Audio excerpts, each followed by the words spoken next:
Hello, this is Jenny to show how to draw and erase by drawing a plant in Feather. First, you draw and it's shown in a dashed line. Then you get a 3D guide. Check what the 3D guide looks like. Next, draw a 3D stroke on the 3D guide. The guide and the stroke decides the form. Then close the 3D guide.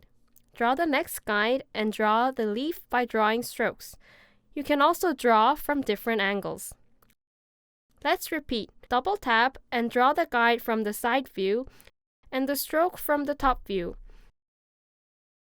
Draw in the 3D space by drawing a guide, then the stroke again. To erase the strokes, this is the eraser that rubs out the points. Click the icon once more and erase by strokes at once. Here is your plant. Thank you for watching the video and please follow us for more tips and news about Feather. See you!